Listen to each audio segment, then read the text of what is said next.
Hello my dear friends and students, this is a video related about career guidance part 2।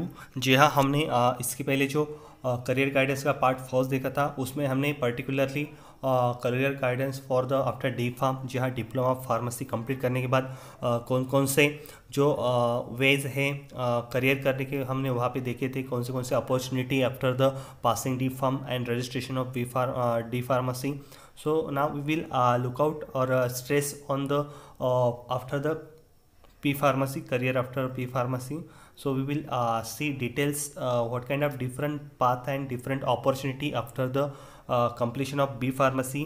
जो भी bachelor of pharmacy degree complete करने के बाद कौन कौन से आपको अपॉर्चुनिटी मिलती हैं, जैसे कि इंडस्ट्री में, देन फार्मेसी क्षेत्र में करियर में आप क्या क्या कर सकते हैं। So this is video. So we will discuss the different opportunities after the V pharmacy।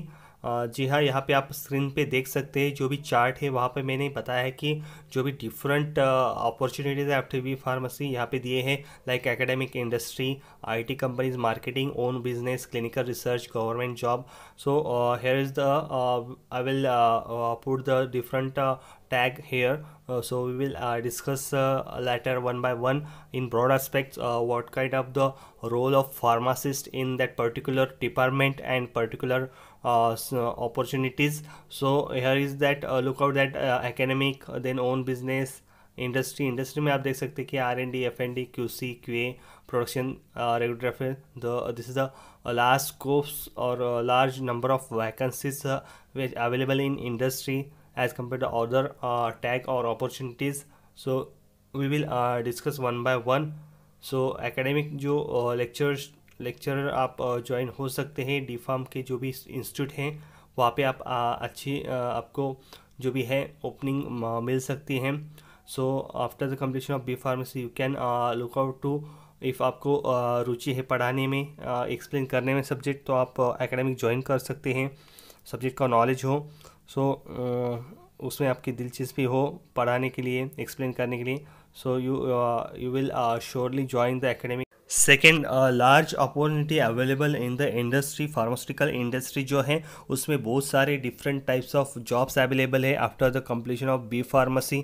सो यहाँ पे मैंने कुछ टैग दिए जैसे कि R&D, F&D, QC, QA, production, regulatory affairs.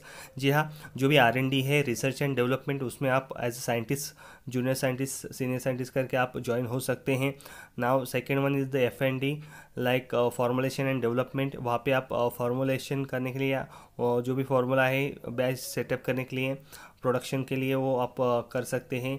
Quality control है, क्वालिटी एश्योरेंस है, प्रोडक्शन है, then regulatory affairs. So next tag is the IT company, means IT sector जो है, इंफॉर्मेशन टेक्नोलॉजिकल सेक्टर, उसमें भी बहुत सारी अपॉर्चुनिटी है फार्मासिस्ट के लिए। जो भी ग्रेजुएशन करते हैं तो उनको आप स्टैटिस्टिकल एनालिसिस सॉफ्टवेयर प्रोग्रामर जो है, we know that about that the all data which we required according to the FDA food and drug administration. So according to the SAS programming we can manage this program big data, then this is huge data in compiling in the one format according to the F&D। So we can complete the SAS programming training and then Python and big data, this type of completion of the certification courses we will join the IT company।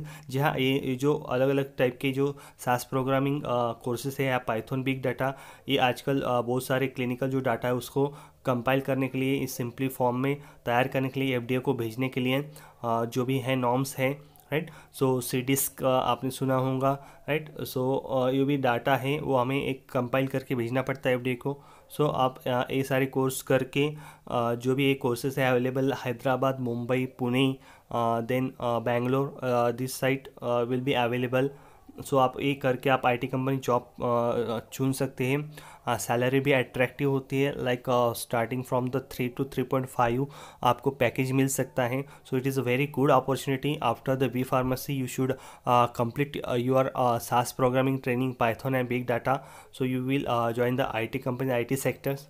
Now second thing is that government job. जहाँ government job भी available है, जो भी आरोग्य विभाग है शासन का, तो उसमें आप गवर्नमेंट जॉब पा सकते हैं। जो भी गवर्नमेंट हॉस्पिटल, उसमें एज अ फार्मासिस्ट आप जॉब कर सकते हैं। This is the very good opportunity behalf of the completion of B pharmacy। Then second one is clinical research. This is a big domain. So clinical research में आप बहुत सारे opportunity like pharmacovigilance है, clinical trials, data scientists. So these are the different opportunities available after the completion of B pharmacy in clinical research domain. या clinical research domain में जो भी drug की टेस्टिंग होती है, pre post drug testing. So drug जो भी market में आने से पहले उसमें क्लिनिकल ट्रायल्स होते हैं, तो उसकी जो मॉनिटरिंग की जाती है और जो भी ट्रायल्स किए जाते हैं उसका जो डाटा कलेक्ट किया जाता है. So as a scientist, data scientist reviewer करके भी या डाटा साइंटिस्ट करके भी आप क्लिनिकल रिसर्च डोमेन में काम कर सकते हैं, या क्लिनिकल ट्रायल बेस्ड जो भी प्रोजेक्ट्स है तो वहाँ पे आप काम कर सकते हैं. So this is a very good opportunity, and work with the clinical department, clinical domain in the clinical research companies, right? CRO जो भी है क्लिनिकल रिसर्च ऑर्गेनाइजेशन से, वहाँ पे आप बहुत सारी जॉब अपॉर्चुनिटी मिल सकती है after the completion of B pharmacy. So you can think about that. After completion of the B pharmacy, you can join the pharmacovigilance department, also clinical trial and data scientist department. Now you also very attractive opportunity in marketing field. जो marketing field में भी आपको बहुत सारे attractive opportunities है. वहाँ पे आप ड्रग का सेल करना हो या ड्रग की इंफॉर्मेशन डॉक्टर को प्रेजेंट करनी हो, तो you can join the marketing also. Then own business, yes, you can join or you can develop the own business like wholesale and retail shop for medical, chemistry and druggist shop.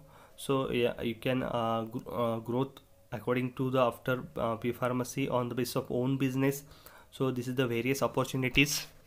So we just discuss the different opportunities after B pharmacy.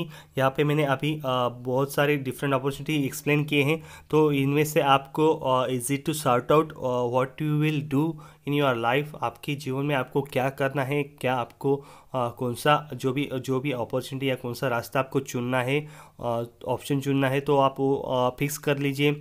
So according that develop your self, और ख़ुद को उस तरह से आप develop कीजिए उस sector के लिए, उस जॉब के लिए.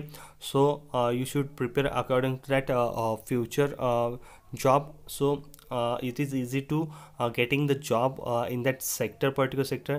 Hopefully this is a video which will help to you for choosing the career after B pharmacy, or if you not, you continue the M pharmacy after B pharmacy by qualifying the GPAT or MSCT exam.